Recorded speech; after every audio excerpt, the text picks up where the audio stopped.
Imagine waking up, right in the middle of July. The Houston heat is already pushing 90 degrees by mid-morning. Oh, yeah, just brutal. Exactly. And you are walking down your hallway and you notice this scent. Just faint at first, a sort of cloying, sweet decay. Usually a bad sign. Right. And within 48 hours, that scent intensifies into something so chemically unbearable that you literally have to pack up and leave your own house. I've heard stories like this. It gets bad fast. It really does.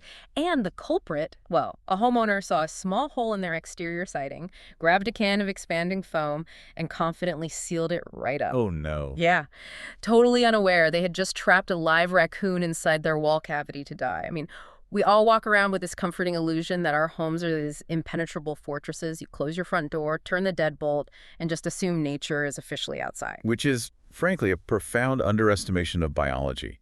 We tend to view a house as this static, sterile box, just completely separate from the environment it sits in. And today, we are going to completely shatter that illusion for you. Welcome to the Deep Dive. We have a really fascinating stack of source material today detailing the operations of an elite wildlife removal service in Texas called the Critter Team. Yeah, it's really compelling stuff. It is. Our mission here is to explore the surprisingly complex hidden ecosystem that is likely thriving, well, right above your ceiling and beneath your floorboards. We're going straight into the precise, tactical methodology required to manage a home when the wild breaches the perimeter. And the perfect crucible for understanding this human and wildlife collision is the specific battleground our sources focus on, which is Atascocita, Texas. It really represents a geographical perfect storm. Let's set the scene for you on that. So Atascocita is a dense community of over 88,000 residents in northeast Harris County. On its eastern edge, it borders the massive 12,000-acre Lake Houston. Right.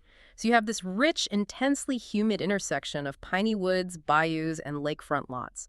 Residential homes are quite literally dropped into the middle of an active, year-round biological hotspot. And the architecture itself actually fuels the conflict. The region features two distinct developmental timelines happening at the exact same time. How so? Well, along the FM 1960 corridor, you have homes built back in the 1970s and 1980s. So that's half a century of Texas clay expanding and contracting, which means those foundations have shifted. Right, which causes cracks. Exactly. Mortar degrades. Fascia boards warp. And that settling creates these microscopic structural gaps.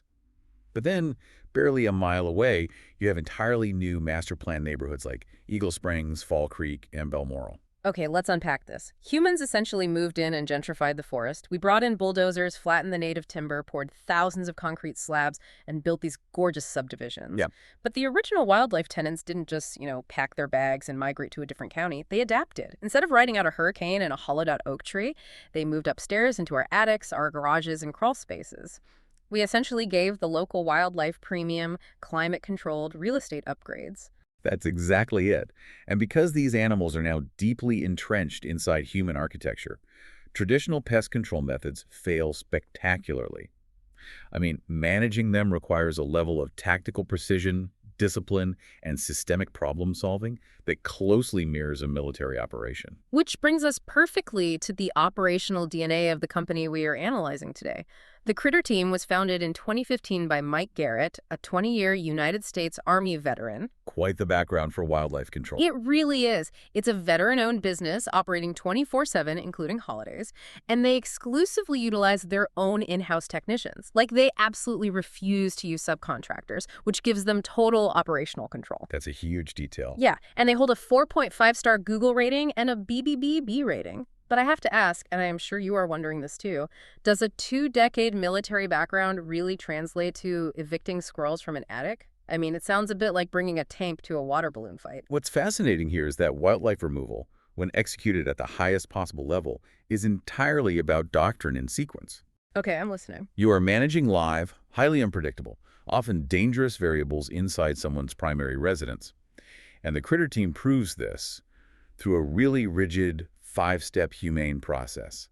It goes inspection, humane removal, wildlife damage repair, exclusion, and finally, decontamination. I noticed the sources are very specific about that exact order. Like, you can't just jump straight to cleaning up the mess. Oh, absolutely not.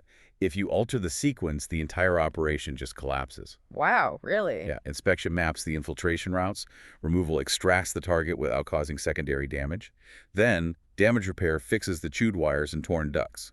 Exclusion physically fortifies the perimeter so the breach cannot happen again. And then you clean. Right. Mm. Only then do you execute decontamination. Because if you attempt to decontaminate an attic before fully excluding the perimeter, you are simply sanitizing an active biohazard zone that will be reinfected the very next night. That makes total sense. And that disciplined approach extends to their credentials, too. They hold the NWCOA BAT standard certification and earn the Animals Happen Excellence Award, ranking them among the very best in the nation. And that NWCOA certification is incredibly difficult to obtain. I mean, it requires technicians to master bat biology. They must know the exact timing of bat maternity seasons. Oh, because of the babies. Exactly. You cannot legally or ethically exclude a bat colony in June because the flightless pups will be trapped inside to starve. The technicians must understand the precise biological windows for removal, alongside strict protocols to prevent the spread of diseases like white nose syndrome. And the altitude of those homes in Atascocita creates its own unique set of vulnerabilities. To see this tactical process in action, we have to look at the highest point of the structure, which is the roofline airspace. If you live in lakefront properties like Walden on Lake Houston or Kings Lake Estates, or if you are nestled under those thick pine canopies, your home is basically a beacon for aerial threats. Oh, without a doubt. From spring through fall, Mexican free-tailed bats and evening bats are actively scouting for warm, high-altitude cavities to roost. And they find them. They do. They exploit the degraded mortar joints on those older FM 1960 homes, or they squeeze behind warped fascia boards. A colony can rapidly explode from a handful of scouts to dozens of bats within a single season. And this is where you really need to pay attention, because we aren't just talking about the nuisance of hearing faint squeaking above your bedroom ceiling. The health risks are severe. Bat guano, their droppings harbors histoplasma spores. Yeah, that's the scary part. When those droppings dry out in a sweltering Texas attic, the microscopic spores become airborne. If disturbed and inhaled, they cause a severe, potentially life-threatening respiratory illness called histoplasmosis. Not to mention, the CDC explicitly flags bats as the leading source of rabies exposure in Texas. Which is exactly why this biological reality dictates their rigorous decontamination protocol. The technicians wear full-body personal protective equipment and respirators. Full hazmat gear, Yeah. essentially. Basically, yeah. And when they vacuum the guano, they run the heavy industrial hoses through the exterior soffit or directly through the roof. Wait, they don't bring the hoses inside. Never. They will not drag those hoses through the interior hallways of the home because the risk of a hose coupling, leaking, and dispersing histoplasma spores into the family's living space is just an unacceptable operational hazard. That is incredibly meticulous. And their exclusion method for bats is equally calculated. They don't just board up the hole. They install specialized one-way devices. Right, the exclusion tubes. Yeah. These are essentially smooth plastic tubes or specific netting valves placed right over the entry point. So when the bat drops out at night to hunt insects over Lake Houston, it slides out easily. But when it returns, the material is too smooth to grip, and the angle prevents them from re-entering. It's brilliant. And once the colony is fully evicted, the fortification begins. They seal the gaps using 23-gauge aluminum. And they actually fabricate this metal on-site and paint it to match the home's exterior trim. So it looks totally normal. Exactly. It is a seamless architectural repair, not just some temporary pest control patch. But bats aren't the only threat dropping from the sky. The sources detail massive infrastructure issues caused by birds, specifically European starlings, house sparrows, and grackles. They cause severe fire hazards by packing dry, highly flammable nesting materials directly against ductwork. Yeah, and blocking dryer vents and bathroom exhausts. Which is terrifying. The fire risk from a blocked dryer vent is a silent, creeping danger that homeowners rarely notice until it's far too late. But managing these birds requires navigating an absolute legal minefield. Yeah, dealing with birds sounds like you are trying to execute a high-stakes eviction against a tenant who happens to have a team of federal lawyers on retainer. That's a great way to put it. As certified bird barrier installers, the Creature Team technicians must operate within the strict confines of the Federal Migratory Bird Treaty Act. You cannot simply clear out a nest if there are protected eggs inside. You actually have to know what kind of bird it is. Exactly. They have to identify the species on site to know if they need specialized federal permits, which is increasingly common with protected vultures roosting in the Houston area, or if they can just proceed with standard physical deterrents like architectural netting or bird spikes. So while bats and birds are essentially opportunists exploiting existing gaps, the ecosystem shifts dramatically when we look at the next tier of wildlife. We are moving from the opportunists to the demolition crew. These are the animals equipped to actively destroy your home's infrastructure to literally force their way inside. Ah, yes. The chewers and the heavy lifters. Exactly. In neighborhoods with heavy, mature tree cover, places like Trailwood, Kings Point Village, or Foxwood, the interlocking oak and pine branches act as a sort of overhead highway system. Squirrels just bypass all your ground-level defenses and drop directly onto your roof. And once a squirrel finds a slight vulnerability, perhaps where a soffit transitions to a shingle, they go to work. Their teeth never stop growing, so they are biologically compelled to chew constantly. And chew they do. Yeah, they shred attic insulation to build nests. They gnaw through PVC plumbing pipes, causing water leaks. And worst of all, they chew the protective casing off electrical wiring. Research from the Kansas State University Wildlife Damage Management Program actually confirms that squirrels are responsible for severe structural and electrical damage in residential attics. And to neutralize that threat, the critter team utilizes specialized materials. They are certified installers for a product called RidgeGuard. Oh, I was reading about that. Yeah, because squirrels can effortlessly chew through standard aluminum or flimsy chicken wire. But RidgeGuard is a heavy-gauge welded steel mesh that is custom machined to cap the roof ridge. It sits so flush and tight against the shingles that a squirrel physically cannot get its jaw at the correct angle to find leverage. That's fascinating. Now, if squirrels are the chewers, raccoons are the brute force operators. The sources highlight subdivisions like Royal Shores or Deer Ridge Estates that back up directly to wooded drainage corridors. Those corridors basically serve as private, hidden transit lanes for raccoons. Yep, completely out of sight. Right. And a nursing female raccoon looking for a secure place to raise her litter won't waste time looking for a tiny gap. She possesses immense upper body strength. She will grip a sturdy roof louver or ridge vent and physically tear the metal wide open with her bare hands. It's wild. She then brings her entire litter inside, tearing up insulated ductwork to create a massive denning area, thoroughly contaminating the space with feces and urine. Now, I want to challenge a common assumption here. Raccoons are large animals. You can clearly see them in your yard. Why call a 24/7 highly specialized service when a homeowner could just, drive down to the local hardware store, buy a $20 metal cage trap, and set it up next to the garage? If we connect this to the bigger picture, the danger of the DIY trap is a concept professionals call educating the animal. Educating. Yeah. A cheap mass-produced trap usually has a flimsy locking mechanism. A powerful, desperate raccoon will pry the door open and escape. Once they experience that mechanism and break free, they become trap smart. Oh, wow. So they learn. They do. They recognize the trigger plate and the shape of the cage. They will never step foot in one again. The homeowner has basically just given a destructive animal specialized training in evading capture. You've effectively weaponized their intelligence against yourself. Exactly. And the lingering health risk of trying to handle it yourself are even more alarming. The CDC warns that raccoon feces frequently carry Balis ascaris roundworm eggs. That sounds awful. It is. These microscopic eggs can survive dormant in your attic insulation for years. A homeowner attempting to shovel out the soiled insulation without proper respiratory gear risks ingesting airborne eggs, which can lead to severe neurological and parasitic disease. It requires a professional to check live traps daily to ensure mothers and babies are kept together humanely, followed by a fully warranted professional exclusion to seal the breaches. We really can't discuss the demolition crew without addressing roof rats either. They thrive in areas with dense, lush landscaping, like Balmoral and the Groves. Any architectural gap larger than a dime is basically a front door for a roof rat, and they strip wiring and contaminate insulation with the exact same ferocity as squirrels. And the specific environmental context of Houston dictates how you defeat them. I mean, many homeowners try to stuff steel wool into a weep hole or an AC pipe penetration to block rodents. Which the sources specifically call out as a massive failure. The Houston area sits at massive humidity levels for most of the year. Standard steel wool oxidizes and rusts out completely in about 2 months.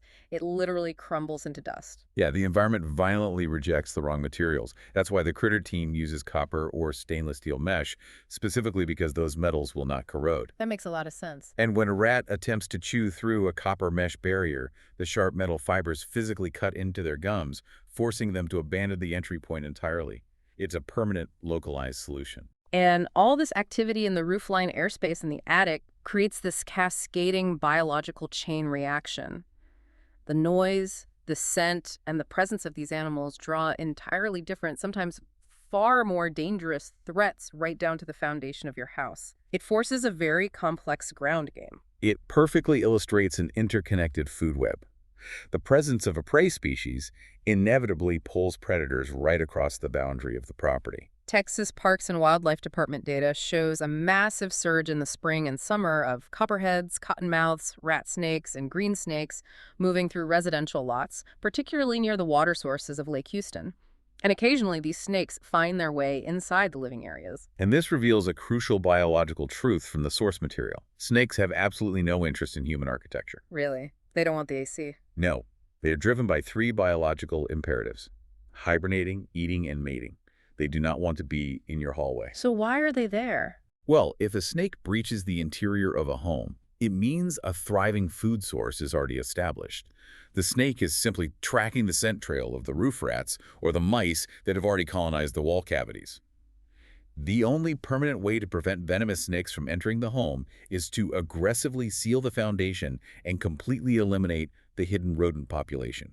You literally have to cut off the biological magnet. Wow. And while the snakes are hunting rodents in the walls, the ground level of the property faces its own chaos. You have armadillos acting like little excavators.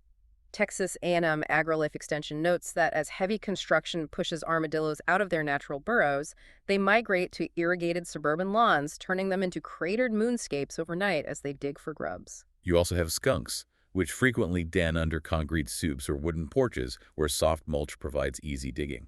Managing them requires highly specialized gear, though. Because of the spraying. Exactly. A standard wire cage trap leaves a skunk visually exposed, which triggers its instinct to spray. Professionals use an enclosed live trap, essentially a solid-walled cylinder.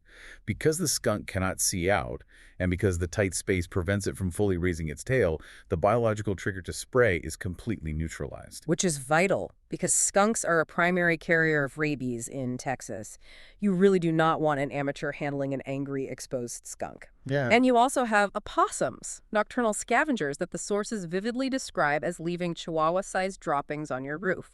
Because they are exceptional climbers, they bring a massive secondary infestation of fleas and ticks directly to your pets in the perimeter of your house. But, despite the bats, the raccoons, and the venomous snakes, the absolute most urgent, desperate 247 emergency calls the critter team receives are not for live, aggressive animals. Here's where it gets really interesting.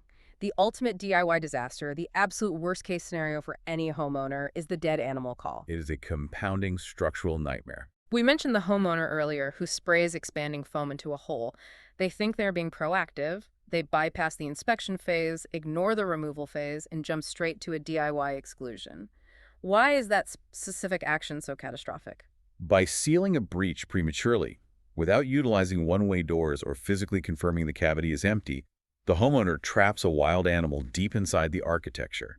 The animal panics instantly. Which makes sense. It will cause immense structural damage, violently clawing and biting at the backside of the drywall and the wooden studs, trying desperately to escape. And when it inevitably exhausts itself and dies in the wall cavity, the Houston climate takes over. The sources specifically highlight one of their technicians, Tad, who specializes in executing these complex biological extractions. When an animal dies, the bacteria in its gut begin rapidly breaking down the tissue. That bacterial decomposition is an exothermic reaction. It actually produces heat. Wait, it generates its own heat? It does. So Tad uses highly sensitive thermal imaging cameras. He isn't looking for the heat of a living animal. He is scanning the living room walls for the localized thermal bloom generated by millions of multiplying bacteria. That is incredible. And once he locates that microscopic heat signature, he has to cut a precise hole in the drywall, extract the decaying mass, and fully sanitize the interior framing to stop the odor from permanently seeping into the carpets and furniture. He has even had to perform extractions by pulling dead animals out of deep vertical chimney flues and then installing heavy grating over the top to fix the homeowner's initial mistake. It perfectly illustrates why professional sequential methodology is entirely non-negotiable. Yeah. You really cannot skip steps without severe consequences. Treating a home like an isolated static box is just a dangerous mistake. Your home is a highly dynamic environment. It sits squarely in the middle of an ecosystem that basically views your attic as a luxury resort and your crawl space as a premium hunting ground. When nature inevitably breaches those walls, it requires professional, tactical management. Trying to cut corners, whether that is buying a cheap trap that trains raccoons to be evasion experts, or prematurely sealing a hole and creating a decaying biohazard in your living room, only makes the problem infinitely worse. Because you are simultaneously battling biology, chemistry, and structural engineering. If you are in the Atascocita or greater Houston area and you hear that faint scratching behind the drywall at 2 in the morning, you now know exactly who to call. The Critter team covers the entire region. They are located at 6942 FM, 1960 Road East, Suite 211 in Humble, Texas, 77346. They are fully licensed and insured in the state of Texas, and because the ecosystem obviously doesn't take weekends off, they are available 24/7 at 281-667-0171. Again, that direct line is 281-667-0171. This raises an important question, though, when you step back and look at the sheer mechanics of this hidden ecosystem. We spend so much energy fearing the predators that slither across our thresholds. Right, the venomous snakes, the terrifying threats. But if we trust the strict biological rules we've discussed today, the absolute certainty that a snake will only cross into your hallway if a thriving population of rodents is already secretly established inside your walls, are the most feared, venomous predators actually the most brutally honest and completely free home inspectors we have? Wow. If a copperhead is sitting in your kitchen, he is just there to casually let you know that you have a severe roof rat problem you were completely oblivious to. He is just doing his job in that hidden ecosystem right beneath your feet. That is a really wild thought to leave you with. Thank you for joining us as we explored these sources together, and we will see you on the next deep dive.